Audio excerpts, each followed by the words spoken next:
Hallelujah. ദൈവത്തിന്റെ അതിപരിശുദ്ധമായ നാമം ഇന്ന് വാഴ്ത്തപ്പെടുമാറാകട്ടെ. ഈ ഡിഫറെന്റ് ടൈം സോണിൽ നമ്മൾ ആയിരുന്നുകൊണ്ട് ദൈവത്തിന്റെ വചനത്തിന് മുന്നിൽ ഇന്നത്തെ ദിവസമായിരിക്കുന്നതിനെ ഓർ ഞാൻ ദൈവത്തെ സ്തുതിക്കുക. നല്ല ഒരു ടൈം സോണാണ്. പ്രത്യേകിച്ച് ഇവിടെ വൈകിട്ട് ഇപ്പൊ 7 മണിയായി. നാട്ടിലൊക്കെ ആണെങ്കിൽ 6 മണി ആ സമയമാണെന്ന് വിശ്വസിക്കുന്നു. അങ്ങനെ ഒരു നല്ല ഒരു ടൈം സോണിലാണ് നാം ആയിരിക്കുന്നത്. ആർക്കും അങ്ങനെ ക്ഷീണമോ പ്രയാസങ്ങളോ ഒന്നും വരത്തക്കവണ്ണമുള്ള സമയമല്ല. വളരെ ആകാംക്ഷയോടെ നമുക്ക് ദൈവസന്നിധിയിലായിരിക്കുവാൻ കർത്താവ് നമുക്ക് സാവകാശം ഒരുക്കുന്നതിനെ ഓർത്ത് ഞാൻ ദൈവത്തെ സ്തുതിക്കുന്നു. പ്രിയ അനീഷ് പാസ്റ്ററെ ഓർത്ത് ഞാൻ ദൈവത്തെ സ്തുതിക്കുന്നു. കർത്താവിന്റെ ദാസനും ഞങ്ങൾ ഒരുമിച്ച് ഷിക്കാഗോയിലെ revival international church of God എന്ന സഭയിൽ കർത്താവിനെ ആരാധിച്ചു വരുന്നു. ഞാൻ ഏകദേശം 2016 ഇവിടെ അമേരിക്കയിൽ എത്തുന്നത്. അന്ന് മുതൽ കർത്താവിന്റെ ദാസനെ പരിചയമുണ്ട്. പലപ്പോഴും മീറ്റിങ്ങിനൊക്കെ എന്നെ ക്ഷണിക്കുമ്പോഴും എൻ്റെ ഈ സമയം കുറവ് മൂലമാണ് മീറ്റിങ്ങിൽ പങ്കെടുക്കുവാൻ കഴിയാത്തത്. എന്നാൽ ഇന്ന് വലിയവനായ ദൈവം ഇങ്ങനെ ഒരു അവസരം എൻ്റെ ജീവിതത്തിൽ ഒരുക്കി തന്നതിനെ ഓർത്ത് ഞാൻ ദൈവത്തെ സ്തുതിക്കുകയാ. ഹല്ലേലൂയ. കർത്താവ് ഏത് നേരത്തും ദൈവസന്നിധിയിലായിരിക്കുവാനാണ്. ഇന്ന് പലപ്പോഴും പ്രാർത്ഥിച്ചപ്പോഴും അനീഷ് പാസ്റ്ററൊക്കെ ഓർപ്പിച്ച വിഷയം കർത്താവിന്റെ സന്നിധിയിലായിരിക്കുന്നതാണ് ഏറ്റവും നല്ലത്. ഹല്ലേലൂയ. അതുകൊണ്ട് അപ്പോസ്തലനായ പൗലോസ് ഇത്രമാത്രം ശുശ്രൂഷകളൊക്കെ ചെയ്തിട്ടുണ്ടെങ്കിൽ പോലും അദ്ദേഹം അപ്പോസ്തലനായ പൗലോസ് പറഞ്ഞു, വിട്ടുപിരിഞ്ഞ് ക്രിസ്തുവിനോട് കൂടി ആയിരിക്കുന്നത് ഏറ്റവും നല്ലത്. ഹല്ലേലൂയ. കർത്താവിന്റെ വചനത്തിന് മുന്നിൽ ഇന്ന് രാത്രികാലമായിരിക്കുവാൻ കർത്താവ് നമ്മളെ സഹായിക്കുന്നതിനെ ഓർത്ത് ഞാൻ ദൈവത്തെ സ്തുതിക്കുന്നു. ഇപ്രകാരം ഈ സൂം പ്ലാറ്റ്ഫോമിലൂടെ പ്രിയപ്പെട്ടവരെയൊക്കെ കാണുവാൻ കഴിയുന്നില്ലെങ്കിലും കേൾക്കുവാനും ഒക്കെ സാധിക്കുന്നതിനെ ഓർത്ത് ഞാൻ ദൈവത്തെ സ്തുതിക്കുകയാണ്. ഞാൻ കർത്താവിന്റെ ദാസനെ എന്നെ കുറിച്ച് സ്വല്പമായി ഓർമ്മിപ്പിച്ചല്ലോ. 1999 ഞാൻ സൗദി അറേബ്യയുടെ 95 സൗദി അറേബ്യയുടെ പ്രദേശത്ത് ജോലിയോടുള്ള ബന്ധത്തിൽ കടന്നു പോയത്.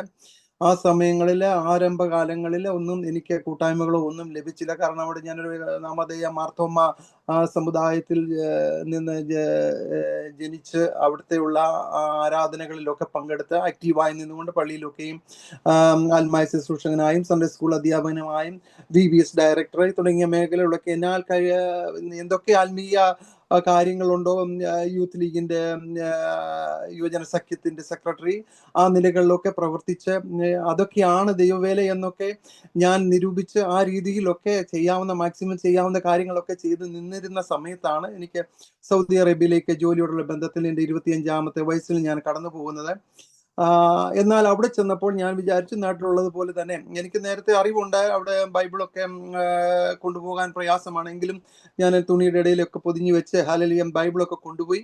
അവിടെ ചെന്നപ്പോൾ ഒരു കൂട്ടായ്മ ഒന്നും എനിക്ക് ലഭിച്ചില്ല. ഏറെ വർഷങ്ങൾ ഞാൻ കാത്തിരിക്കേണ്ടി വന്നു. ഞാൻ ഓർത്ത് എന്താ, അതിനിടയ്ക്ക് വെക്കേഷനായിട്ടൊക്കെ നാട്ടിൽ കടന്നു വരും എന്നല്ലാതെ അവിടെയുള്ള സമയങ്ങളിലൊന്നും കൂട്ടായ്മകൾക്കൊന്നും കടന്നു പോകാൻ കഴിഞ്ഞില്ല. എന്നാൽ 1999 ഏകദേശം 4 വർഷങ്ങൾക്ക് ശേഷം എൻ്റെ റൂംമേറ്റായി വെണ്ണിക്കുളം സ്വദേശിയായിരിക്കുന്ന ബിജു എന്ന സഹോദരൻ കടന്നു വരികയും അദ്ദേഹം വന്ന ഉടൻ തന്നെ അന്ന് പകലാണ് വരുന്നതെങ്കിൽ രാത്രിയിൽ തന്നെ ബൈബിൾ എടുത്തുകൊണ്ട് ആരെയോ പ്രതീക്ഷിച്ചിരിക്കുന്നതായിട്ട് എനിക്ക് അനുഭവപ്പെടുവാനിടയായി. ആരെയോ പെട്ടെന്ന് അദ്ദേഹം, അന്ന് ഫോണോ നമ്മളെ പോലുള്ള സ്മാർട്ട് ഫോണുകളോ ഒന്നും ഇല്ലല്ലോ, അല്ലാതെയുള്ള കോളുകളൊക്കെ പേജർ ഇങ്ങനെയൊക്കെയുള്ള കോൾ അതിലൂടെയൊക്കെയാണ് ആശയവിനിമയമൊക്കെ നടത്തിക്കൊണ്ടിരുന്നത്. അതിൽ നല്ല പുതിയ സഹോദരനായതുകൊണ്ട് അദ്ദേഹത്തിന് അതൊന്നുമില്ല.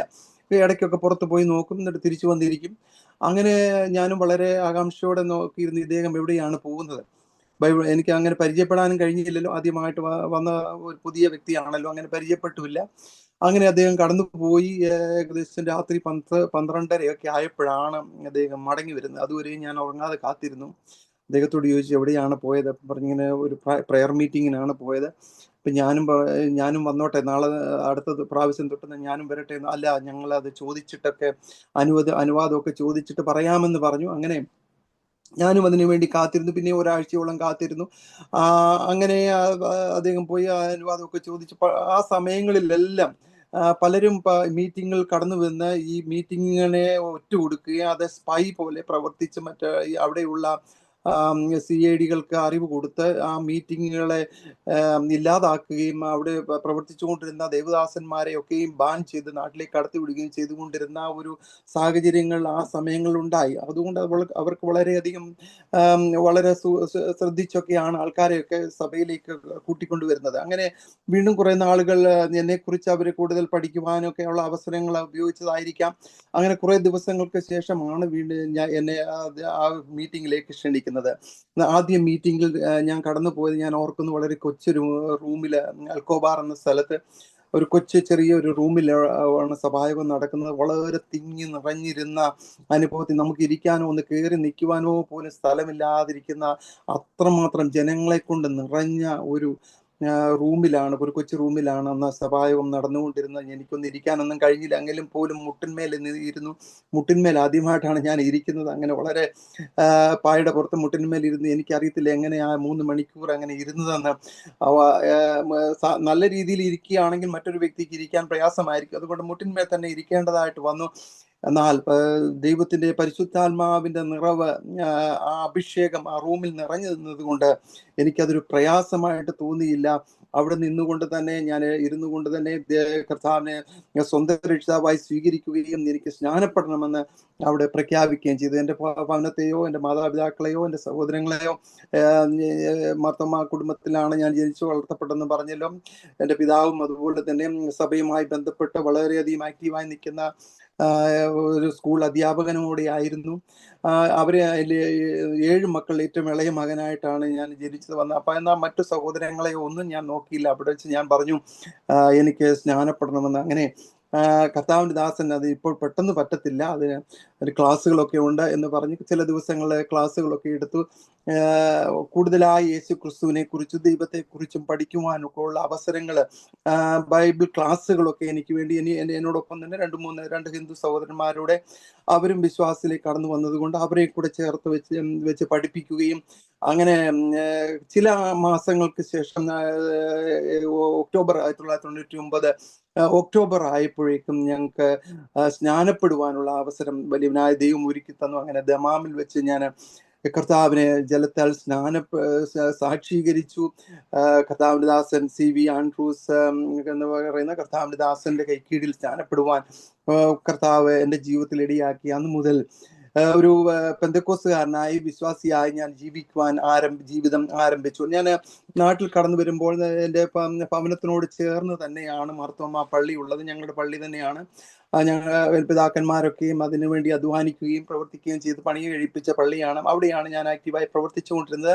എന്നാൽ അവിടെ ഒരു പെന്തക്കോസ് ആരാധനയൊന്നും ഇല്ലായിരുന്നു. ഏകദേശം 3-3.5 കിലോമീറ്ററുകൾ ദൂരെയായി അസംബ്ലീസ് ഓഫ് ഗോഡിന്റെ ഒരു സഭാ ഹോൾ ഉണ്ടെന്ന് മനസ്സിലാക്കി ഞാൻ അവിടെ കടന്നു പോകുവാനിടയായി. തൊട്ട് മുന്നിൽ പള്ളി ഉള്ളപ്പോൾ അത്രയും കിലോമീറ്ററുകൾ നടന്ന് മലയുടെ മുകളിൽ പോയി ആരാധിക്കുന്ന ആ ഒരു ഉത്സാഹം എൻ്റെ ജീവിതത്തിൽ കടന്നു വന്നതുകൊണ്ട് ഞാൻ കണ്ടെത്തിയ കർത്താവിനെ വിട്ടുപിരിയുവാൻ കഴിയാത്തതായിട്ടുള്ള ഒരു സ്നേഹം ഉള്ളിൽ കടന്നു വന്നതുകൊണ്ട് അങ്ങനെ കടന്നു പോകുവാനിടയായി. അന്ന് എൻ്റെ ഭവനത്തിൽ നിന്ന് വളരെ എതിർപ്പുകൾ ഉണ്ടായെങ്കിലും എൻ്റെ ദൃഢമായ തീരുമാനവും എൻ്റെ ആ താല്പര്യമൊക്കെ കണക്കിലെടുത്തുകൊണ്ട് എൻ്റെ പിതാവ് എന്നെ അനുവദിക്കുകയായിരുന്നു. അങ്ങനെ കടന്നു പോകുവാൻ പെട്ടെന്ന് അദ്ദേഹം തന്നെ ലെറ്ററൊക്കെ എഴുതി പള്ളിയിൽ കൊടുത്തു. അങ്ങനെ പള്ളിയിൽ നിന്ന് വേർപെട്ട് ഞാൻ ഒരു പെന്തക്കോസ്ത് വിശ്വാസിയായി തീരുവാനിടയായി തീർന്നു. അന്ന് പിന്നീട് എൻ്റെ വിവാഹം നടക്കുകയും വീണ്ടും ഞാൻ ഒരു വർഷത്തിന് ശേഷം 2001 ഞാൻ ദുബായിയുടെ പ്രദേശത്തേക്ക് കടന്നുപോയി. അന്ന് മുതലാണ് എൻ്റെ ജീവിതത്തിൽ ആത്മീയ കാര്യങ്ങളിൽ ആത്മീയമായ നിലകളിലേക്ക് വളരുവാൻ ഏകദേശം 11 വർഷത്തോളം ദുബായിയുടെ പ്രദേശത്ത് ജീവിച്ചത് എൻ്റെ ജീവിതത്തിൽ അനുഗ്രഹമായി തീർന്നു. അവിടെ പോയി പണം സമ്പാദിക്കുക എന്നുള്ള കാരണത്താലല്ല, എന്നെ സൗദി അറേബ്യയിലേക്ക് കൊണ്ടുപോയത് പോലും എനിക്ക് പണം ഉണ്ടാക്കുവാൻ വേണ്ടി മാത്രമായിരുന്നില്ല എന്ന് മനസ്സിലാക്കി അവിടെ ഞാൻ രക്ഷിക്കപ്പെടുവാനും സ്നാനപ്പെടുവാനും ഒരു മുഖാന്തരം ആക്കി മാത്രമാണ് അത് തീർന്നതെന്ന് എനിക്ക് മനസ്സിലാക്കുവാനിടയായി. ഇപ്പൊ ക്രിസ്തുവിന് വേണ്ടി പ്രവർത്തിക്കുവാനും ജീവിക്കുവാനുമുള്ള തീരുമാനത്തിന് മുന്നിൽ, എൻ്റെ ആഗ്രഹത്തിന് മുന്നിൽ ഹല്ലേലൂയ 11 വർഷക്കാലം ഒരു വഴിത്തിരിവായി തീരുകയും അനേക ദൈവദാസന്മാരെ പരിചയപ്പെടുകയും അനേക മീറ്റിങ്ങുകൾ, വിശേഷാൽ എല്ലാ ദിവസവും രാത്രി മരുഭൂമിയിൽ കൊണ്ട് ഒരു കാർഡ് ബോർഡ് എടുത്തു വെച്ചുകൊണ്ട് അവിടെ പോയി ചില സഹോദരങ്ങളോട് ഒരുമിച്ചിരുന്നു കൊണ്ട് കർത്താവിനെ ഹല്ലേലൂയ പ്രാർത്ഥിക്കുവാനും ആരാധിക്കുവാനും ആരംഭിച്ചു. അഭിഷേകത്തിന്റെ നിറവ് വിയർത്ത് ഒഴുകിക്കൊണ്ടാതെ കാർഡ് ബോർഡ് മുഴുവൻ നനഞ്ഞ അവസ്ഥയിലേക്ക് വരെ കടന്നു വന്നിട്ടുണ്ട്. അങ്ങനെ അവിടെ ഇരുന്നായ മിക്ക പേരും ഇന്ന് കർത്താവിന്റെ വേലയിൽ പരിപൂർണമായി കർത്താവിന്റെ വേലയിലായിരിക്കുന്നു എന്നുള്ളത് അറിയുവാൻ ഇടയായതിൽ ഞാൻ ദൈവത്തെ സ്തുതിക്കുകയാണ്. ആമേൻ, ഹല്ലേലൂയ. ഞാൻ ചുരുക്കമായിട്ട് എൻ്റെ സാക്ഷ്യം പറഞ്ഞു തന്നേ ഉള്ളൂ. പ്രത്യേകിച്ച് നമ്മുടെ മുന്നിൽ സമയം അധികമില്ലായിരുന്നു. വചനഭാഗത്തേക്ക് കടന്നു വരേണ്ടതായിട്ടുണ്ടല്ലോ. ഒരു വർഷം നമ്മളെ വിട്ട് കടന്നുപോയി. 2025 പ്രാരംഭ മാസത്തിലാണ് നാം ആയിരിക്കുന്നത്. ഹല്ലേലൂയ, സ്തോത്രം.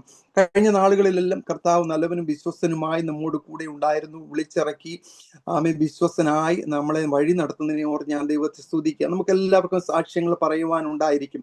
എത്രമാത്രം നല്ലവനും വിശ്വസ്തനുമായിരുന്നു. കഷ്ടതകള്, പ്രയാസങ്ങള്, ശോധനകളൊന്നും നമ്മുടെ ജീവിതത്തിൽ വരാഞ്ഞിട്ടല്ല, എങ്കിലും അതിന്റെ മുഖത്ത് ഹല്ലേലൂയ ഇവരെ നിൽക്കുവാൻ തക്കവണ്ണം, ധൈര്യത്തോടെ നിൽക്കുവാൻ തക്കവണ്ണം നമ്മളെ കർത്താവ് ബലപ്പെടുത്തുന്നതിനെ ഓർത്ത് ഞാൻ ദൈവത്തെ സ്തുതിക്കുകയാണ്.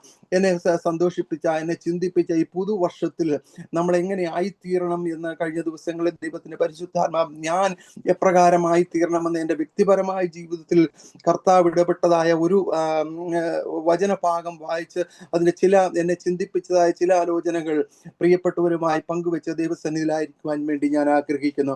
അതിനാസ്പദമായി യോഹന്നാന്റെ സുവിശേഷം 15-ാം അധ്യായം അതിന്റെ 7-ാമത്തെ വാക്യം വായിക്കാം. നിങ്ങൾ എന്നിലും എൻ്റെ വചനം നിങ്ങളിലും വസിച്ചാൽ നിങ്ങൾ ഇച്ഛിക്കുന്നത് എന്തെങ്കിലും അപേക്ഷിപ്പീൻ, അത് നിങ്ങൾക്ക് കിട്ടും. ഹല്ലേലൂയ.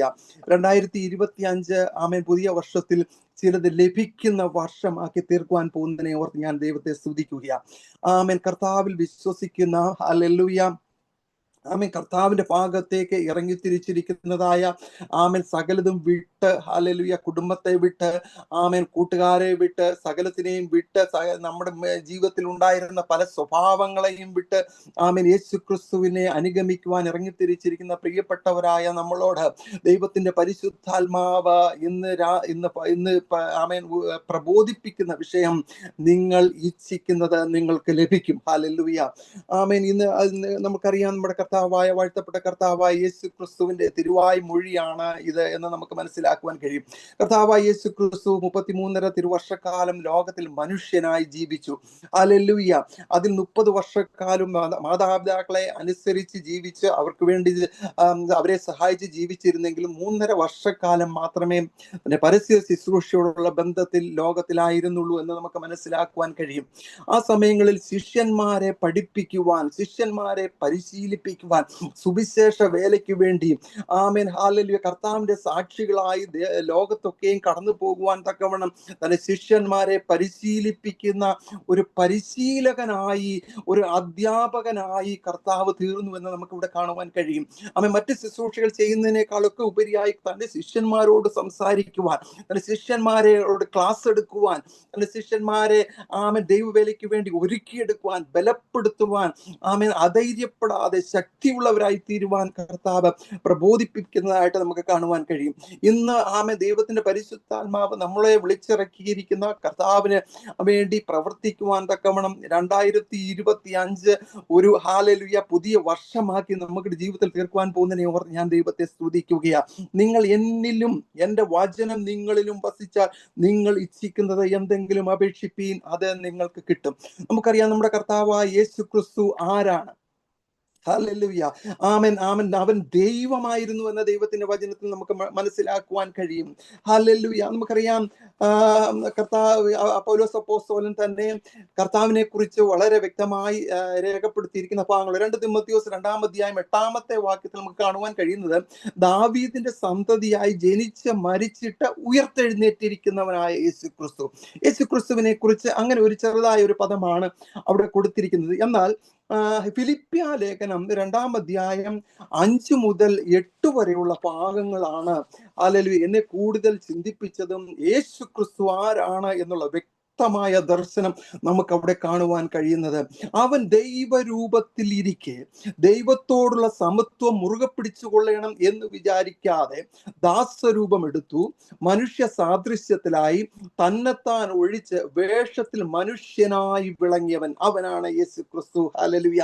അവൻ ദൈവരൂപത്തിൽ ഇരുന്നവൻ. He was in the form of God. Hallelujah. ദൈവത്തോട് സമത്വം ഉണ്ടായിരുന്നവൻ, ഈക്വാലിറ്റി വിത്ത് ഗോഡ്, ദാസരൂപം എടുത്തവൻ. He took the form of a servant. ആമേൻ. നാലാമതായി മനുഷ്യ സാദൃശ്യത്തിലായവൻ. He born in the likeness of man. അഞ്ചാമതായി വേഷത്തിൽ മനുഷ്യനായി വിളങ്ങിയവൻ, being found in the human form. Hallelujah. അതാണ് യേശു ക്രിസ്തു. ഹല്ലേലൂയ. ദൈവമായിരുന്നവൻ മനുഷ്യനായി അവതരിച്ചു. ഹല്ലേലൂയ. ദൈവത്തോടുള്ള സമത്വം മുറുകെ പിടിച്ചു കൊള്ളണമെന്ന് വിചാരിക്കാതെ ദാസരൂപം എടുത്തവൻ. ഹല്ലേലൂയ. ആ യേശു ക്രിസ്തുവിനെയാണ് ഞാനും നിങ്ങളും ആരാധിക്കുന്നത്. ആ യേശു ക്രിസ്തുവിനെയാണ് നാം ഫോളോ ചെയ്യുന്നത്. ഹല്ലേലൂയ. യേശു ക്രിസ്തു ദൈവമായിരുന്നു. യേശു ക്രിസ്തുവിന്റെ ദൈവത്വത്തെ വെളിപ്പെടുത്തുന്ന കാര്യങ്ങളാണ് യോഹന്നാൻ അപ്പോസ്തലൻ അവിടെ വ്യക്തമായി അവിടെ കുറിച്ചിരിക്കുന്നത്. അതിന്റെ 1-ാമത്തെ അധ്യായം മുതൽ നമുക്ക് ചിന്തിക്കുമ്പോൾ മനസ്സിലാക്കുവാൻ കഴിയും യേശു ക്രിസ്തു ഹല്ലേലൂയ ആരാണ് എന്നൊക്കെ വളരെ വ്യക്തമായി യോഹന്നാൻ അപ്പോസ്തലൻ അവിടെ രേഖപ്പെടുത്തിയിരിക്കുന്നു. ഒന്നാം, ആദിയിൽ വചനം ഉണ്ടായിരുന്നു, വചനം ദൈവത്തോടു കൂടിയായിരുന്നു, വചനം ദൈവമായിരുന്നു. യേശു ക്രിസ്തു വചനമായിരുന്നു. ഹല്ലേലൂയ. വചനം ദൈവമായി എന്ന് നമുക്ക് അവിടെ കാണുവാൻ കഴിയും. ഹല്ലേലൂയ. അതിന്റെ 5 വരെയുള്ള ഭാഗങ്ങൾ വായിക്കുമ്പോൾ ഞാൻ കൂടുതലും വായിച്ച് വിടുകയാണ്, പ്രത്യേകിച്ച് നമ്മുടെ മുന്നിൽ സമയം അധികം ഇല്ലാത്തത് കൊണ്ട്. സകലവും അവനെ കൂടാതെ ഉളവായതില്ല, അവനിൽ ജീവൻ ഉണ്ടായിരുന്നു, വെളിച്ചം ഇരുളിൽ പ്രകാശിക്കുന്നു, ഇരുളോ അതിനെ പിടിച്ചടക്കിയില്ല. ദൈവം അയച്ചിട്ട് ഒരു മനുഷ്യൻ വന്നു, അവന് യോഹന്നാൻ എന്ന് പേർ. അവൻ തുടർന്നുള്ള ഭാഗങ്ങൾ അതിന്റെ 9-ാമത്തെ വാക്യത്തിൽ കാണുന്നു, ഏതു മനുഷ്യനെയും പ്രകാശിപ്പിക്കുന്ന സത്യ വെളിച്ചം ലോകത്തിലേക്ക് വന്നുകൊണ്ടിരുന്നു. ഒന്ന്, യേശു ക്രിസ്തു ദൈവമായിരുന്നു, യേശു ക്രിസ്തു വചനമായിരുന്നു, ഏതു മനുഷ്യനെയും പ്രകാശിപ്പിക്കുന്ന സത്യ വെളിച്ചമായിരുന്നു യേശു ക്രിസ്തു എന്ന് നമുക്ക് അവിടെ കാണുവാൻ കഴിയും. ലോകം അവൻ മുഖാന്തരമുളവായി, ലോകമോ അവനെ അറിഞ്ഞില്ല. അവൻ സ്വന്തത്തിലേക്ക് വന്നു, സ്വന്തമായവരോ അവനെ കൈക്കൊണ്ടില്ല. അവൻ സ്വന്തത്തിലേക്ക് വന്നു, സ്വന്തക്കാരെ വീണ്ടെടുക്കുവാൻ. സ്വന്തത്തിലായിരുന്നവരെ, പാപത്തിന്റെ ദൈവത്തിൽ നിന്ന് അകന്നു കിടന്നിരുന്ന ഇസ്രായേൽ ജനതയെ വീണ്ടെടുക്കുവാനായി അവൻ ഈ ലോകത്തിലേക്ക് മനുഷ്യനായി അവതരിച്ചു. എന്നാൽ സ്വന്തമായവനോ, യഹൂദന്മാര് അവനെ കൈക്കൊള്ളുവാനിടയായില്ല. അതുകൊണ്ടാണ് ആമേൻ ഹല്ലേലൂയ അവനെ കൈക്കൊണ്ട് അവന്റെ നാമത്തിൽ വിശ്വസിക്കുന്ന ഏവർക്കും ദൈവമക്കളാകുവാൻ അവൻ അധികാരം കൊടുത്തു. ഹല്ലേലൂയ. ദൈവം നമുക്ക് അധികാരം തന്നു. അതുകൊണ്ടാണ് നമ്മുടെ കേരളത്തിന്റെ ഒരു കോണിൽ കിടന്നിരുന്നതായ ആമേൻ ഹല്ലേലൂയ ഏതോ ഒരു നമുക്കറിയാം, നമ്മൾ ആരും ക്രിസ്ത്യാനികളൊന്നും ആയിരുന്നില്ല. ഏതോ ഒരു മതത്തിൽ കിടന്നിരുന്നവരായ എന്നെയും നിങ്ങളെയും നമ്മുടെ അപ്പനപ്പന്മാരുടെ കാലം മുതൽ നമ്മുടെ എങ്ങനെയായിരുന്നു നമുക്കറിയത്തില്ല. ഹല്ലേലൂയ. ആ ഒരു കണ്ണിനും ദയയില്ലാതെ കിടന്നിരുന്നതായ, പുറംപറമ്പിൽ കിടന്നിരുന്നതായ ഞാനും നിങ്ങളും ഹല്ലേലൂയ ഈ ദൈവഭാഗത്തേക്ക്, ഈ മഹത്വകരമായ ശുശ്രൂഷയിലേക്ക്, ഓ ഹല്ലേലൂയ ആമേൻ ആമേൻ ഹല്ലേലൂയ, ഈ പറഞ്ഞറിയിക്കുവാൻ കഴിയാത്തതായ ഈ സന്തോഷത്തിന്റെ അനുഭവത്തിലേക്ക് കടന്നു വരുവാൻ മുഖാന്തരമായത് എന്തുകൊണ്ടെന്ന് ചോദിച്ചാൽ അവന്റെ സ്വന്തക്കാര് അവനെ കൈക്കൊണ്ടില്ല എന്നതുകൊണ്ട് മാത്രം. അവനെ കൈക്കൊണ്ട് അവന്റെ നാമത്തിൽ വിശ്വസിക്കുന്ന ഞാനും നിങ്ങളും ഹല്ലേലൂയ നമുക്ക് ദൈവമക്കളാകുവാൻ ദൈവം അവകാശം കൊടുത്തു. ഹല്ലേലൂയ. ഓ, എത്ര വലിയ അധികാരമാണ് ദൈവം നമുക്ക് വേണ്ടി ചെയ്തത്. ഹല്ലേലൂയ. അങ്ങനെ ദൈവമായിരുന്ന യേശു ക്രിസ്തുവിനെ കുറിച്ച് 9 മുതൽ വായിക്കുമ്പോഴും നമുക്ക് കാണുവാൻ കഴിയും. ഹല്ലേലൂയ. തുടർന്ന് അതിന്റെ 12-ാമത്തെ വാക്യത്തില് അവനെ കൈക്കൊണ്ട് അവന്റെ നാമത്തിൽ വിശ്വസിക്കുന്ന ഏവർക്കും ദൈവമക്കളാകുവാൻ അവന് അധികാരമായി കൊടുത്തു. 14-ാമത്തെ വാക്യം, വചനം ജഡമായി തീർന്നു, കൃപയും സത്യവും നിറഞ്ഞവനായി നമ്മുടെ ഇടയിൽ പാർത്തു. ഞങ്ങൾ അവന്റെ തേജസ് പിതാവിൽ നിന്ന് ഏകജാതനായവന്റെ തേജസ്സായി കണ്ടു. ഹല്ലേലൂയ. Amen hallelujah. അവിടെ നമുക്ക് യേശു ക്രിസ്തുവിനെ ദൈവമായി, യേശു ക്രിസ്തുവിന്റെ ദൈവത്വത്തെ തെളിയിക്കുന്ന ഭാഗങ്ങളാണ് യോഹന്നാൻ അപ്പോസ്തലൻ ഇവിടെ കുറിച്ചിരിക്കുന്നത്. ഹല്ലേലൂയ. ഏതൊരു മേഖലയിൽ നോക്കിയാലും നമുക്ക് കാണുവാൻ കഴിയും, ബിസിനസ് മേഖലകളിലായിരുന്നാലും, രാഷ്ട്രീയ മേഖലകളിലായിരുന്നാലും, നമ്മുടെ ജോലി സ്ഥലത്തായിരുന്നാലും നമ്മളെ ട്രെയിൻ ചെയ്യിക്കും. ഹല്ലേലൂയ. പെട്ടെന്ന് ഒരു വ്യക്തി അങ്ങോട്ട് കടന്നു വന്ന് ആ വ്യക്തിയെ നല്ല അദ്ദേഹം അപ്ലൈ ചെയ്യുന്ന അല്ലെ ജോലി സ്ഥലത്ത് ആയിക്കോട്ടെ അപ്ലൈ ചെയ്യുന്ന പോസ്റ്റിലേക്ക് തിരഞ്ഞെടുക്കത്തില്ല. വളരെയധികം ട്രെയിൻ ചെയ്ത് ഏകദേശം ഞങ്ങളൊക്കെ ജോലി ചെയ്യുന്ന മേഖലകളിൽ മെയിൻ്റനൻസ് ഫീൽഡിലൊക്കെ ജോലി ചെയ്യുമ്പോൾ നമുക്കറിയാം, ഞങ്ങൾ ഏകദേശം ഒരു വർഷത്തോളം ഒക്കെ ട്രെയിനിങ് ചെയ്തെങ്കിൽ മാത്രമേ നമ്മൾ അപ്ലൈ ചെയ്ത പോസ്റ്റിലേക്ക് നമ്മളെ തിരഞ്ഞെടുക്കത്തുള്ളൂ. ഹല്ലേലൂയ. അതുപോലെ തന്നെ ശിഷ്യന്മാരായ കർത്താവിന്റെ ശിഷ്യന്മാർ 12 പേര് അവരെ കർത്താവിനോട് കൂടി അനുഗമിച്ചു കൊണ്ടിരുന്നു. അവരെ പെട്ടെന്ന് ശുശ്രൂഷ ഒന്നും ഏൽപ്പിച്ചില്ല. അവരെ പാകപ്പെടുത്തി എടുക്കേണ്ടതായിട്ടുള്ള ആ ഒരു പരിശീലന കളരിയായി കർത്താവ് അവരെ പലപ്പോഴും ആ ഒരു മേഖലയിലേക്ക് കൊണ്ടുവരുന്നതായിട്ട് നമുക്ക് കാണുവാൻ കഴിയും. ഹല്ലേലൂയ. മറ്റും ബൈബിൾ കോളേജുകൾ, ഇന്ന് നമുക്കറിയാം ബൈബിൾ കോളേജുകളിലാണ് പഠിപ്പിച്ചുകൊണ്ടിരിക്കുന്നത്. അന്നൊക്കെ നമുക്ക് ബൈബിൾ കോളേജുകളൊന്നുമില്ല. കർത്താവ് യേശു ക്രിസ്തുവിന്റെ തിരുവായ്മൊഴികൾ മാത്രമേ അവർക്ക് കേൾക്കുവാനുണ്ടായിരുന്നുള്ളൂ. അത് മാത്രമേ അവർക്ക് ഫോളോ ചെയ്യുവാനുണ്ടായിരുന്നുള്ളൂ. അത് മാത്രമേ അവർക്ക് പഠിക്കുവാനുണ്ടായിരുന്നുള്ളൂ. അതുകൊണ്ട് കർത്താവ് എപ്പോഴും അവരോട് സംസാരിച്ചു കൊണ്ടിരുന്നു. ഹല്ലേലൂയ. അതുകൊണ്ടാണ് കർത്താവ് പറഞ്ഞത്, ചെന്നായ്ക്കളുടെ ഇടയിലേക്ക് കുഞ്ഞാടുകൾ എന്ന പോലെയാണ് ഞാൻ നിങ്ങളെ അയക്കുവാൻ പോകുന്നത്.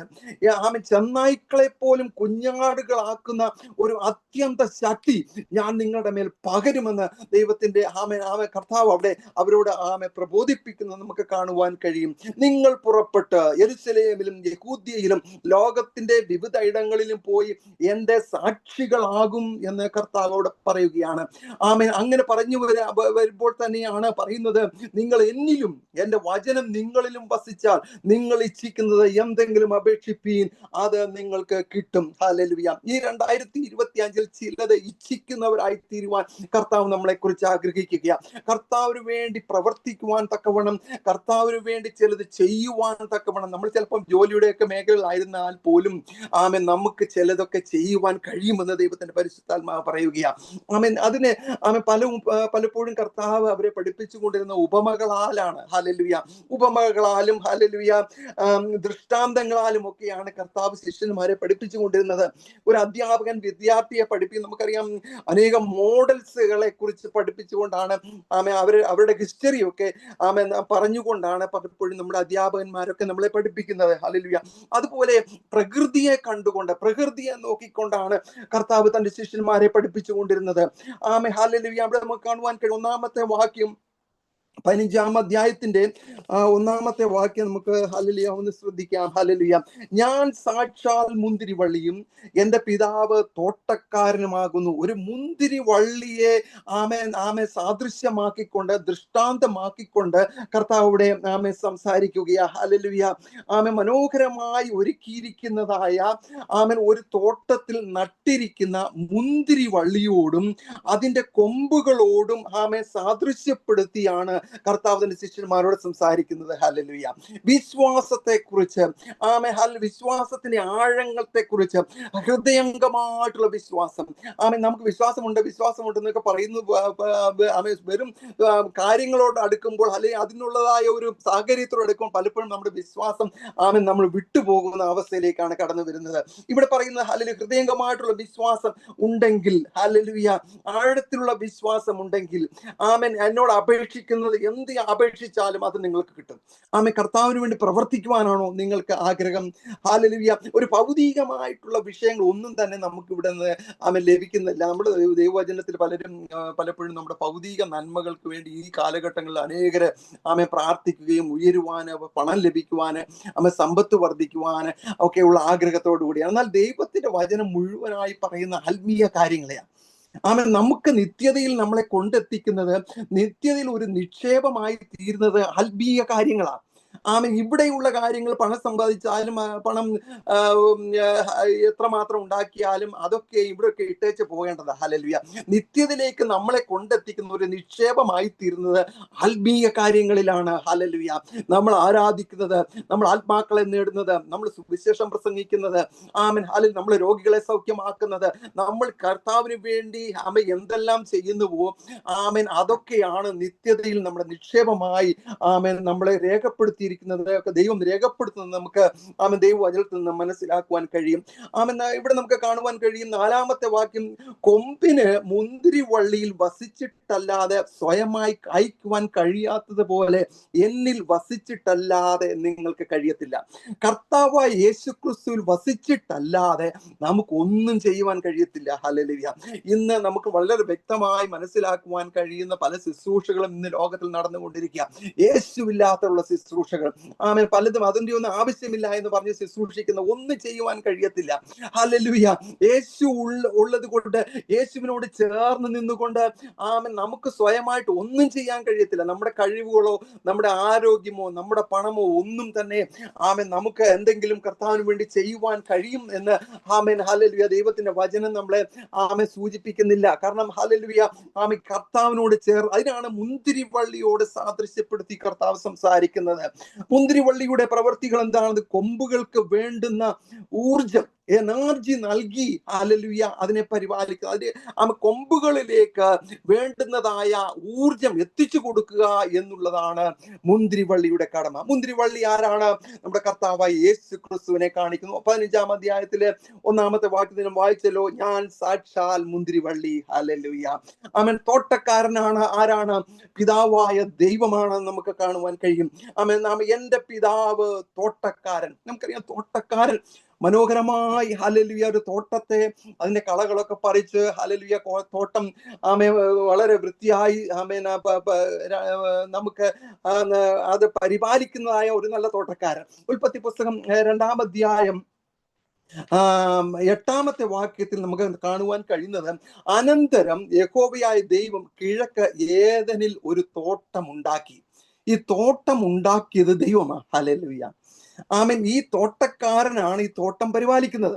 ചുമ്മാ തോട്ടം ഉണ്ടാക്കി എന്ന് പറഞ്ഞിട്ട് തോട്ടത്തെ നോക്കാതിരുന്നാൽ അവിടെ കാട് കയറി അവിടെ ഉള്ളതായ വൃക്ഷങ്ങളിൽ നിന്നും ഒന്നും നമുക്ക് ലഭിക്കത്തില്ല. അതിന്റെ കൊമ്പുകളോ എല്ലാം കാട്ടുവള്ളികളാൽ നിറയപ്പെട്ട് അതങ്ങനെ നശിച്ചു പോകുന്ന നമുക്ക് കാണുവാൻ കഴിയും. തോട്ടക്കാരൻ അതിനെ പരിപാലിച്ചു കൊണ്ടിരിക്കും. ഹല്ലേലൂയ. നമുക്ക് വേണ്ടുന്നതായ സാഹചര്യങ്ങൾ, നമുക്കൊരു താല്പര്യമുണ്ടെങ്കിൽ, നമുക്കൊരു ഉത്സാഹമുണ്ടെങ്കിൽ, കർത്താവിന് വേണ്ടി എന്തെങ്കിലും ചെയ്യണമെന്നുള്ള വാഞ്ചയുണ്ടെങ്കിൽ, നമ്മളെ പരിപാലിക്കുന്നവനായ നമ്മുടെ ഗൈഡ് ചെയ്യുന്നവനായ ഒരു ദൈവം നമ്മോട് കൂടെ ഉള്ളതിനെ ഓർത്ത് ഞാൻ എൻ്റെ ദൈവത്തെ സ്തുതിക്കുകയാ. ഹല്ലേലൂയ. ഇവിടെ നമുക്ക് കാണുവാൻ കഴിയും, അതിന് വേണ്ടുന്നതായ വെള്ളവും വളവും എത്തിച്ചു കൊടുക്കുന്നത് ഈ മുന്തിരി വള്ളിയുടെ പ്രവൃത്തിയാണ്. അത് തോട്ടക്കാരൻ അതിന് വേണ്ടുന്നതായിട്ടുള്ള എല്ലാ സാഹചര്യങ്ങളും അവിടെ ഒരുക്കി കൊടുക്കുകയാണ്. 2-ാം അധ്യായം ഉൽപ്പത്തി പുസ്തകം 2-ാം അധ്യായം 10-ാമത്തെ വാക്യത്തിൽ കാണുന്നു, തോട്ടം നനപ്പാൻ ഒരു നദി ഏദനിൽ നിന്ന് പുറപ്പെട്ടു. അപ്പൊ തോട്ടം മാത്രമല്ല, തോട്ടം നനയ്ക്കുവാനുള്ള നദിയും അവിടെ സൃഷ്ടിക്കപ്പെട്ടു. നമുക്ക് തമിഴ്നാട്ടിലൊക്കെ ചെന്ന് കഴിഞ്ഞാൽ നമുക്ക് കാണുവാൻ കഴിയും. അവിടെ ഞാൻ അവിടെ തമിഴ്നാട്ടിലാണ് ഞാൻ എൻ്റെ ഡിപ്ലോമ കോഴ്സ് 3 വർഷം പഠിച്ചത്. അപ്പോൾ ഞാൻ അവിടെ ഉള്ള ഫാമുകളൊക്കെ പോയി നടന്നു. ഞാൻ ആ ഒരു ഏരിയയിലാണ്, സിറ്റിയിൽ നിന്ന് വിട്ടുമാറി ഉള്ളിലായിട്ടുള്ള ഒരു അമ്പിളിക്ക എന്ന് പറയുന്നതായ ഒരു സ്ഥലത്താണ് പഠിച്ചത്. അവിടെ ഒരുപാട് കപ്പലണ്ടി തോട്ടങ്ങൾ, അതുപോലെ മറ്റ് കരിമ്പിൻ തോട്ടങ്ങള്, അങ്ങനെയൊക്കെയുള്ള തോട്ടങ്ങളുണ്ട്. അതിന്റെ എല്ലാം നടുവിലൂടെ അതിന്റെ ഉള്ളിലൂടെ ഒക്കെ പല തോടുകൾ, കൈത്തോടുകൾ അവരെ തോട്ടക്കാരൻ സൃഷ്ടിച്ചിട്ടുണ്ട്. ഇതിലൂടെ അന്ന് ഒരു തോട്ടിലൂടെ ഒരു തോട്ടിലേക്ക് വെള്ളം പമ്പ് ചെയ്താൽ ഈ കൈത്തോട് വഴിയായി അതിന്റെ പല ഭാഗങ്ങളിലേക്ക് വെള്ളം എത്തും. ഹല്ലേലൂയ. അതുപോലെയാണ് ഇവിടെ നമുക്ക് കാണുവാൻ കഴിയുന്നത്. തോട്ടം നനയ്ക്കാൻ ഒരു തടി, അതിന് 4 ശാഖകൾ ഉണ്ടായിരുന്നു. ഹല്ലേലൂയ. അങ്ങനെ തോട്ടത്തെ പരിപാലിക്കുവാൻ തക്കവണ്ണം എല്ലാ ക്രമീകരണങ്ങളും തോട്ടക്കാരൻ അവിടെ ചെയ്തിട്ടുണ്ട്. 3-ാം അധ്യായം 8-ാമത്തെ വാക്യത്തിൽ എല്ലാം ക്രമീകരിച്ച ശേഷം വെയിലാറിയപ്പോൾ യഹോവയായ ദൈവം തോട്ടത്തിൽ നടക്കുന്ന ഒച്ച അവർ കേട്ടു. ഒരു നല്ല തോട്ടക്കാരൻ തോട്ടത്തെ നടന്നു നോക്കും. ഹല്ലേലൂയ. നമ്മുടെ ദൈവം ഹല്ലേലൂയ ഈ തോട്ടത്തെ നടന്നു നോക്കുകയാ. ഹല്ലേലൂയ. നമ്മളായിരിക്കുന്നതായ മണ്ഡലങ്ങളെ നമുക്കറിയാം. നമ്മളായിരിക്കുന്ന ചർച്ചുകളൊക്കെയും നമ്മളായിരിക്കുന്നതായ നമുക്ക് എന്തെങ്കിലുമൊക്കെ ആകണം, അല്ലെങ്കിൽ കർത്താവിന് വേണ്ടി എന്തെങ്കിലും പ്രവർത്തിക്കണം, നമ്മുടെ ഒക്കെയുള്ള ആഗ്രഹമുണ്ടെങ്കിൽ നമ്മുടെ ചർച്ച് ഒരു വലിയ ബാക്ക് സപ്പോർട്ട് നമുക്ക് നൽകും. ഹല്ലേലൂയ. ഇന്ന് ഞങ്ങളൊക്കെയും ഇങ്ങനെ ശുശ്രൂഷിക്കുവാൻ കഴിയുന്നത് ഞങ്ങൾക്ക് ഞങ്ങളുടെ ചർച്ചുകളിൽ നിന്ന് നിന്ന് ഞങ്ങളുടെ ദൈവദാസന്മാരിൽ നിന്നുള്ളതായ ആമേൻ ഹല്ലേലൂയ വലിയ പ്രോത്സാഹനം ഞങ്ങളുടെ ജീവിതത്തിൽ ലഭിച്ചതുകൊണ്ടാണ്. ഹല്ലേലൂയ. അതുപോലെ ആമേൻ ആരെയും അടക്കി വയ്ക്കുന്ന ഒരു പ്രകൃതക്കാരായി തീരരുത് എന്ന് ദൈവനാമത്തിൽ ഞാൻ ഓർപ്പിക്കുകയാണ്. പലരും വളരുവാൻ നമ്മൾ പ്രേരിപ്പിക്കുന്നവരായി തീരണം. ആമേൻ. അതുകൊണ്ടാണ് ഫിലിപ്പിയ ലേഖനത്തിൽ തന്നെ ആമേൻ നമുക്ക് കാണുവാൻ കഴിയും. അപ്പോസ്തലനായ പൗലോസ് പറയുക, മറ്റുള്ളവരെ ശ്രേഷ്ഠന്മാരായി എണ്ണുവാൻ നമുക്ക് കഴിയണം. ഹല്ലേലൂയ. ആ ഭാഗത്തേക്ക് ഞാൻ വീണ്ടും നമ്മുടെ ഭാഗത്തേക്ക് നമുക്ക് കടന്നു വരാമല്ലോ. സമയം ഒത്തിരി മുന്നോട്ട് കടന്നു പോകുന്നു. ആമേൻ. ഹല്ലേലൂയ. കൊമ്പുകൾ ആമേൻ മുന്തിരിവള്ളിയിൽ ഫലം കായ്ക്കുന്ന ഭാഗം കൊമ്പുകളാണ്. മുന്തിരിവള്ളി ഇല്ലെങ്കിൽ കൊമ്പുകളില്ല. ഹല്ലേലൂയ. യോഹന്നാൻ 15:4 കാണുന്നു, എന്നിൽ വസിപ്പീൻ, ഞാൻ നിങ്ങളിലും വസിക്കും. കൊമ്പുകളെ ആമേൻ ഫലത്തോടുള്ള ബന്ധത്തിൽ രണ്ടായി തരഞ്ഞു. ഒന്ന് ഫലം കായ്ക്കുന്നവ, ഒന്ന് ഫലം കായ്ക്കാത്തവ. ഇവിടെ നമുക്ക് കാണുവാൻ കഴിയുന്നത് ഫലം കായ്ക്കാത്തവയെ വെട്ടി തീയിലിട്ട് കളയും. ഫലം കായ്ക്കാത്തതായ വൃക്ഷങ്ങൾ. ആമേൻ. ഹല്ലേലൂയ. നമ്മുടെയൊക്കെ എന്താണ് നമ്മുടെ ജീവിതത്തിൽ പലപ്പോഴും നമ്മളൊന്ന് തിരിഞ്ഞു നോക്കണം. ഹല്ലേലൂയ. കർത്താവ് നമുക്ക് വേണ്ടി മധ്യസ്ഥത അണയ്ക്കുന്നത് കൊണ്ടാണ് നാം ഇപ്പോഴും ഇങ്ങനെയൊക്കെ ആയിരിക്കുന്നത്. നമ്മളൊന്നും ചെയ്യുന്നില്ലെങ്കിൽ പോലും ദൈവം പറയുക, അവനെ ഒരു വർഷം കൂടെ ഒന്ന് നിർത്തിയാട്ടെ. ഹല്ലേലൂയ. അല്ലെങ്കിൽ ചില വർഷം കൂടെ അവന്റെ ജീവിതത്തിൽ കൊടുത്താട്ടെ. ആമേ മേലാൽ ഫലം കായ്ച്ചെങ്കിലോ. ഹല്ലേലൂയ. നമ്മുടെ ഫലം കായ്ക്കുവാൻ വേണ്ടി നിലനിർത്തിയിരിക്കുകയാ. ആമേൻ. ഹല്ലേലൂയ. അത്തിവർഷത്തിന്റെ ഫലങ്ങളൊക്കെ നമുക്കറിയാം. മത്തായിയുടെ സുവിശേഷം 21:19, മർക്കോസ് 11:12 മുതൽ 14 വരെയുള്ള ഭാഗങ്ങളൊക്കെ നമുക്ക് കാണുവാൻ കഴിയുന്നത് ഇലയല്ലാതെ ഒന്നും കാണാതെ ബാഹ്യമായ ഇലകളോടുകൂടി നിൽക്കുന്ന അത്തിവൃക്ഷത്തെ കണ്ട് ഫലം അന്വേഷിച്ചെന്നതായ യേശു ക്രിസ്തുവിനെ നമുക്ക് അവിടെ കാണുവാൻ കഴിയും. ഹല്ലേലൂയ. അവിടെയൊക്കെയും ശിഷ്യന്മാരുടെ വിശ്വാസത്തെ, പ്രാർത്ഥനയുടെ ആ ആഴമേറിയ വിശ്വാസത്തെ വർദ്ധിപ്പിക്കുന്നതായ കാര്യങ്ങളാണ് അവിടെയെല്ലാം കർത്താവ് അവരെ പഠിപ്പിക്കുന്ന നമുക്ക് കാണുവാൻ കഴിയും. രണ്ടാമതായി കായ്ക്കുന്നവ എന്ത് ചെയ്യും? 15-ാം അധ്യായം 2-ാമത്തെ വാക്യം, ചെത്തി വെടിപ്പാക്കും. അധികം ഫലം കായ്ക്കേണ്ടതിന്. ആമേൻ. വളരെ ഫലം കായ്ക്കേണ്ടതിന് 15-ാം അധ്യായം 8-ാമത്തെ വാക്യത്തിൽ കാണുന്നു. നമുക്ക് ആമേൻ ഫലം കായ്ക്കുന്നത് കൊണ്ട് നമുക്ക് എല്ലാം വളരെ ഭംഗിയായി എല്ലാം സെറ്റായി എന്ന് വിചാരിക്കരുത്. പലപ്പോഴും ശോധനകളും പ്രയാസങ്ങളും കഷ്ടതകളും നമ്മുടെ ജീവിതത്തിൽ കടന്നു വരും. ഹല്ലേലൂയ. പല ദൈവദാസന്മാരുടെ സാക്ഷ്യങ്ങൾ നമുക്ക് കേൾക്കുവാൻ കഴിയും. ഹല്ലേലൂയ. അവരൊക്കെ എത്രമാത്രം കഷ്ടതയിലൂടെയാണ് ദൈവവേല ചെയ്യുന്നത്. എന്തിനെന്ന് ചോദിച്ചാൽ അവർ ഫലം കായ്ക്കണം, വളരെ ഫലം കായ്ക്കണം. ആമേൻ. ഹല്ലേലൂയ. ആമേൻ. നമുക്ക് അവിടെ കാണുവാൻ കഴിയുന്നത് അധികം ഫലം കായ്ക്കണം. അതിനുവേണ്ടി ചെത്തി വെടിപ്പാക്കിക്കൊണ്ട് പല ശോധനകളിലൂടെ ആമേൻ കർത്താവ് നമ്മളെ കടത്തി വരും. അതിനെയൊക്കെയും അതിജീവിച്ച് ആമേൻ നിത്യതയിൽ കർത്താവിന്റെ സന്നിധിയിൽ നല്ലവനും വിശ്വസ്തനുമായ ദാസനായി നാം എല്ലാവരും തീരണം എന്നുള്ള ഒരു ലക്ഷ്യത്തോടു കൂടിയാണ്. ആമേൻ. നമുക്കറിയാം, മുന്തിരിവള്ളി വളരെ ഫലം രുചികരമായ രസം പരത്തുന്നതാണ്. ഇപ്പോഴാണ് സീഡ്ലെസ് ഒക്കെ കടന്നു വരും. അതൊക്കെ മനുഷ്യനുണ്ടാക്കിയതാണ്. ഹല്ലേലൂയ. എന്നാൽ നമുക്കറിയാം, ഉൽപ്പത്തി പുസ്തകത്തിൽ തന്നെ നമുക്ക് കാണുവാൻ കഴിയും. ഹല്ലേലൂയ. 1-ാം അധ്യായം 12-ാമത്തെ വാക്യത്തിൽ, ഭൂമിയിൽ നിന്ന് പുല്ലും വിത്തുള്ള ഫലം കായ്ക്കുന്ന വൃക്ഷങ്ങളും മുളച്ചു വന്നു, നല്ലതെന്ന് ദൈവം കണ്ടു. വിത്തുള്ള ഫലങ്ങൾ. ഹല്ലേലൂയ. ആമേൻ. നമുക്ക് ഇന്ന് കർത്താവിന്റെ ദാസന്മാരോട് പ്രാർത്ഥിച്ചപ്പോൾ ഓർപ്പിച്ച പോലെ തലമുറയ്ക്ക് വേണ്ടി പ്രാർത്ഥിക്കുക. ദൈവവേല ചെയ്യുവാൻ നമ്മുടെ തലമുറകൾ എഴുന്നേൽക്കണമെന്നുള്ള ആഗ്രഹത്തോടുകൂടി പ്രാർത്ഥിക്കുന്ന ഒരു ദൈവദാസൻ പ്രാർത്ഥന കേൾക്കുവാനിടെ വളരെ അമ്മയുടെ ഉള്ളത്തിൽ വളരെയധികം സന്തോഷമുണ്ടായി. ഹല്ലേലൂയ. ആമേൻ. വിത്തുള്ള ആമേൻ ഫലം കായ്ക്കുന്നതായ രീതി. ഹല്ലേലൂയ. നമ്മുടെ തലമുറകളൊക്കെ കർത്താവിനെ അറിയണം. അവർ ജോലി ചെയ്തു കൊള്ളട്ടെ. അവരൊക്കെ ഏതൊക്കെ മേഖലകളിൽ അവരെ ദൈവം നയിക്കുന്നു ആ നിലകളിലേക്ക് അവർ പോയിക്കൊള്ളട്ടെ. എന്നാലും കർത്താവിന് വേല ചെയ്യുന്നവരായി തീരണം എന്നുള്ള വലിയ ആഗ്രഹവും താല്പര്യവും നമ്മുടെ ജീവിതത്തിൽ ഉണ്ടാകണമെന്ന് ആമേൻ. ഹല്ലേലൂയ. ഞാനും ആഗ്രഹിക്കുകയാണ്. ന്യായാധിപന്മാരുടെ പുസ്തകം 9-ാം അധ്യായം 13-ാമത്തെ വാക്യത്തിൽ കാണുന്നു, ദൈവത്തെയും മനുഷ്യരെയും ആനന്ദിപ്പിക്കുന്ന രസമുള്ളതാണ് ആമേൻ ഒരു മുന്തിരി. ഹല്ലേലൂയ. അതിലെ ഫലം എന്ന് നമുക്ക് കാണുവാൻ കഴിയും. അത് പലരെയും ആനന്ദിപ്പിക്കുന്ന.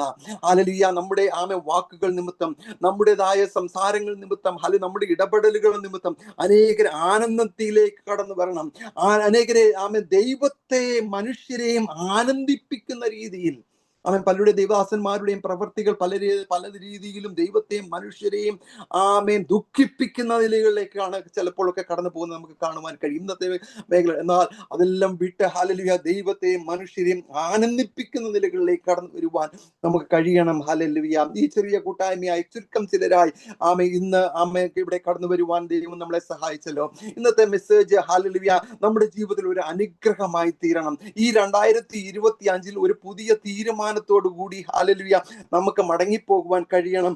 നിങ്ങൾ എന്നിലും എന്റെ വചനം നിങ്ങളിലും വസിച്ചാൽ നിങ്ങൾ ഇച്ഛിക്കുന്നത് എന്തെങ്കിലും അപേക്ഷിപ്പീൻ, അത് നിങ്ങൾക്ക് കിട്ടും. ഹല്ലേലൂയ. കർത്താവായ യേശു ക്രിസ്തുവിനോട് ചേർന്ന് നിന്നുകൊണ്ട് ക്രിസ്തുവേശുവിലുള്ള ഭാവം തന്നെ നിങ്ങളിലും ഉണ്ടായിരിക്കട്ടെ. അവൻ ദൈവത്തോടുള്ള സമത്വം മുറുകെ പിടിച്ചുകൊള്ളണമെന്ന് വിചാരിക്കാതെ ദാസരൂപം എടുത്ത മനുഷ്യനായി മനുഷ്യ സാദൃശ്യത്തിലായി തീർന്നു. ആമേൻ. ഹല്ലേലൂയ. അവൻ നമുക്ക് വേണ്ടി കാൽവറി ക്രൂസിൽ യാഗമായി തീർന്നു. ഹല്ലേലൂയ. ഈ ഒരു വലിയ ബോധ്യം നമ്മുടെ ജീവിതത്തിൽ ഉണ്ടായിക്കൊണ്ട് ഈ നല്ല കർത്താവിന് വേണ്ടി ജീവിക്കുവാൻ നമ്മളെ തന്നെ സമർപ്പിച്ച് കർത്താവിന് വേണ്ടി വളരെ ഫലം കായ്ക്കുവാൻ, അധികം ഫലം കായ്ക്കുവാൻ ഈ പുതിയ വർഷം നമ്മളെ എല്ലാവരെയും ദൈവം സഹായിക്കുമാറാകട്ടെ. ഇങ്ങനെ അവസരം ലഭിച്ചതിനെ ഓർത്ത് ഞാൻ ദൈവത്തെ സ്തുതിക്കുന്നു. ഇതിന് മുഖാന്തരമായി തീർന്ന കർത്താവിന്റെ ദാസൻ പാസ്റ്റർ അനീഷിനെ ഓർത്ത് ദൈവത്തെ സ്തുതിക്കുന്നു. ദൈവം ധാരാളമായി അനുഗ്രഹിക്കട്ടെ. ഈ പ്രയർ മീറ്റിംഗ് ഏറ്റവും അനുഗ്രഹമായി തീരട്ടെ. അനേകം വിത്തുള്ള ഫലം കായ്ക്കുന്ന അവസ്ഥയിലേക്ക് ഹല്ലേലൂയ പ്രയർ മീറ്റിംഗ് കടന്നു വരട്ടെ എന്ന് ഞാനും ആഗ്രഹിക്കുന്നു. ദൈവം നമ്മളെ ഐശ്വര്യമായി അനുഗ്രഹിക്കുമാറാകട്ടെ. Praise Lord, praise Lord. ഞാൻ 1-2 വാചകങ്ങൾ പറഞ്ഞതിന് ശേഷം ജോർജ് ചായൻ പ്രാർത്ഥിക്കും. ജോർജ് യോഹന്നാൻ ചായൻ പ്രാർത്ഥിച്ചതിന് ശേഷം ജോസ് സോമൻ പാസ്റ്റർ ആശീർവാദം പറഞ്ഞ് നമുക്ക് ഈ മീറ്റിംഗ് ഇവിടെ പൂർണ്ണമാകുന്നതാണ്. പ്രിയമുള്ളവരെ, എത്ര ശക്തമായിട്ടുള്ള ദൈവവചനമാണ് കേട്ടത്. നിങ്ങൾ എന്നിൽ വസിപ്പീൻ, എൻ്റെ വചനം നിങ്ങൾ എന്നിലും എൻ്റെ വചനം നിങ്ങളിലും വസിക്കുന്നുവെങ്കിൽ നിങ്ങൾ ഇച്ഛിക്കുന്നതൊക്കെ യാചിപ്പീൻ, സ്വർഗസ്ഥനായ എൻ്റെ പിതാവ് നിങ്ങൾക്ക് നൽകും. മുന്തിരിവള്ളിയാകുന്ന ക്രിസ്തുവിൽ വസിച്ചിട്ടല്ലാതെ കൊമ്പുകളാകുന്ന നമുക്ക് ഫലം കായ്ക്കുവാൻ കഴിയുന്നതല്ല. നിങ്ങൾ എന്നിൽ വസിപ്പീൻ. ആ കർത്താവിൽ നമ്മൾ വസിക്കുമ്പോൾ ആ കർത്താവിൻ്റെ ഭാവം നമ്മളിൽ ഉണ്ടായിരിക്കും. അങ്ങനെ പിതാവിൻ്റെ മഹത്വത്തിന് വേണ്ടി, ദൈവനാമ മഹത്വത്തിന് വേണ്ടി അനേകം ഫലം കായ്ക്കുന്നതിന് നമുക്ക് സാധിക്കും. പ്രിയമുള്ളവരെ, കർത്താവ് എത്ര വ്യക്തമായിട്ടാണ് ഇത് പറയുന്നത്. എന്നാൽ അത് കേട്ടവർക്കൊന്നും മനസ്സിലായില്ലെന്ന്, എന്തോ ആയി പറയുന്നതെന്ന് ശിഷ്യന്മാർ അങ്ങോട്ടും ഇങ്ങോട്ടും ഒക്കെ നോക്കുക. കർത്താവ് ഓരോ സിമ്പിളായിട്ട് പറയുന്ന കാര്യങ്ങളും മനസ്സിലാകുന്നില്ല. അന്നവർക്ക് മനസ്സിലാകാഞ്ഞ പലപ്പോഴും നമുക്കും മനസ്സിലാകുന്നില്ലെന്നുള്ള ഇന്നത്തെ ചർച്ചിലെ ഏറ്റവും വലിയ പ്രശ്നം എന്ന് പറഞ്ഞാൽ, കർത്താവിനെ കൂടാതെ ഫലം കായ്ക്കുന്നതിന് വേണ്ടി, ഫലം ഉണ്ടാക്കുന്നതിന് വേണ്ടി ജനം ശ്രമിക്കുകയാണ്. അതാണ് എൻ്റെ അഭിപ്രായത്തിലെ ഇന്ന് ഏറ്റവും വലിയ പ്രശ്നം. അതുകൊണ്ട് കർത്താവാകുന്ന ആ മുന്തിരിവള്ളിയിൽ വസിക്കുന്നതിന് നമുക്ക് സാധിക്കണം. അങ്ങനെ ആ മുന്തിരിവള്ളിയിൽ വസിക്കുന്നുവെങ്കിൽ, ആ കർത്താവിൻ്റെ വചനം നമ്മൾ യഥാർത്ഥമായി വസിക്കുന്നുവെങ്കിൽ, നമ്മൾ ഇച്ഛിക്കുന്നതൊക്കെയും നമ്മുടെ സ്വർഗസ്ഥ പിതാവ് നമുക്ക് നൽകും. അതായത് യഥാർത്ഥമായിട്ട് കർത്താവിൻ്റെ വചനം നമ്മൾ വസിക്കുന്നുവെങ്കിൽ നമുക്ക് അങ്ങനെയുള്ള കാര്യങ്ങളെ ഇച്ഛിക്കുവാനായിട്ട് കഴിയുകയുള്ളൂ എന്നുള്ളതാണ് സത്യം. കർത്താവ് പറഞ്ഞല്ലോ, നിങ്ങൾ യാചിക്കുന്നതെല്ലാം എൻ്റെ സ്വർഗസ്ഥ പിതാവ് നൽകും. നമ്മൾ ആ സ്വർഗസ്ഥനായ പിതാവിൻ്റെ ഹിതത്തിൽ വസിക്കുമ്പോൾ അത് നമുക്ക് ലഭിക്കും. യാക്കോബ് അപ്പോസ്തലൻ തന്നെ ലേഖനത്തിൽ പറയുന്നുണ്ട്, നിങ്ങൾ പ്രാർത്ഥിച്ചിട്ട് എന്തുകൊണ്ടാണ് നിങ്ങൾക്ക് ലഭിക്കാത്തത്? നിങ്ങളുടെ സുഖഭോഗങ്ങളിൽ പങ്കിടേണ്ടതിന് നിങ്ങൾ വല്ലാതെ യാചിക്കൊണ്ടത്രേ നിങ്ങൾക്ക് ലഭിക്കാത്തത്. അതുതന്നെയാണ് ഇന്ന് നടക്കുന്നത്. പ്രിയമുള്ളവരെ, ഈ കർത്താവിൽ വസിക്കുക എന്ന് പറയുമ്പോൾ ആ കർത്താവിൻ്റെ വചനം, ശക്തിയേറിയ വചനം നമ്മൾ വസിക്കുക. അതപ്പം കർത്താവ് പറഞ്ഞ പോലെ, നിങ്ങളിൽ ആരെങ്കിലും എന്നെ അനുഗമിക്കാൻ ഇച്ഛിച്ചാൽ നിങ്ങൾ സ്വയം ത്യജിച്ച് തങ്ങളുടെ ക്രൂശ് എടുത്ത് എന്നെ അനുഗമിക്കട്ടെ. ഇന്ന് ആർക്കും സ്വയം ത്യജിക്കാനോ ക്രൂശ് എടുക്കാനോ ഒന്നും കഴിയുകയില്ല. മറ്റു കാര്യങ്ങളൊക്കെ ചെയ്യാനോ അല്ലെ കർത്താവിന് വേണ്ടി ഓരോ കാര്യങ്ങളൊക്കെ ചെയ്യാൻ ഇഷ്ടമാണ്. പക്ഷേ സ്വന്തമായിട്ട് കർത്താവ് പറഞ്ഞതായ ആ ഒരു നിലവാരത്തിലേക്ക് വരുവാൻ പലപ്പോഴും നമ്മൾ പരാജിതരായി പോകുന്നു എന്നുള്ളതാണ് സത്യം. അതുകൊണ്ട് ഇന്ന് നമ്മൾ കേട്ടതുപോലെ ആ പിതാവിൻ്റെ ആ ഹിതത്തിൽ വസിക്കുന്നതിന് നമുക്കറിയാം. കർത്താവ് എപ്പോഴും പറഞ്ഞത് എന്താണ്? ഞാൻ എൻ്റെ പിതാവിൻ്റെ ഇഷ്ടം ചെയ്യുന്നു. എന്നെ കാണുന്നവൻ എൻ്റെ പിതാവിനെ കാണുന്നു. ഞാനും എൻ്റെ പിതാവും ഒന്നാണ്. യോഹന്നാന്റെ സുവിശേഷം 17-ാം അധ്യായത്തിൽ നമ്മൾ കാണുന്ന കർത്താവിൻ്റെ ആ മഹാപുരോഹിത പ്രാർത്ഥന, ഹൈപ്രീസ്റ്റ്ലി പ്രയർ, അതിൽ കർത്താവ് പറയുന്നത് എന്താണ്? പിതാവേ, നാം ഒന്നായിരിക്കുന്നത് പോലെ ഇവരും ഒന്നാകേണ്ടതിന് നീ എന്നെ അയച്ചിരിക്കുന്നു. ഞാൻ ഈ കഷ്ടപ്പാടുകളിലൂടെ പോകുന്നത്, ക്രൂശ് മരണത്തിലൂടെ പോകുന്നത് എന്തിനാണ്? ഇവരെ വീണ്ടെടുത്ത് നാം ഒന്നായിരിക്കുന്ന പോലെ ആ പിതാവിൽ ഇവരും നാം ഒന്നാകേണ്ടതിന് വേണ്ടിയാണ്. പ്രിയമുള്ളവരെ, അതിൻ്റെ ഒരു സൂചനയായിട്ടാണല്ലോ നമ്മൾ വിശുദ്ധ തിരുവത്താഴമൊക്കെ നമ്മൾ എടുക്കുന്ന. അന്യോന്യം ക്ഷമിക്കുന്നതിനും അന്യോന്യം സ്നേഹിക്കുന്നതിനും നമ്മളോട് ദ്രോഹം ചെയ്തവരെ സ്നേഹിക്കുന്നതിനും ഒക്കെ നമുക്ക് കഴിയുന്നില്ല എങ്കിൽ കർത്താവ് പഠിപ്പിച്ചതായ ആ ന്യായപ്രമാണം, കർത്താവിൻ്റെ ആ സ്നേഹം നമ്മളിൽ തികഞ്ഞു വരുന്നില്ലല്ലോ. അതുകൊണ്ട് ഇന്ന് നമ്മൾ കേട്ടതുപോലെ കർത്താവിൻ്റെ ദാസൻ എത്ര ശക്തമായിട്ട് തിരുവനന്തപുരം സംസാരിച്ചു. നിങ്ങൾ എന്നിലും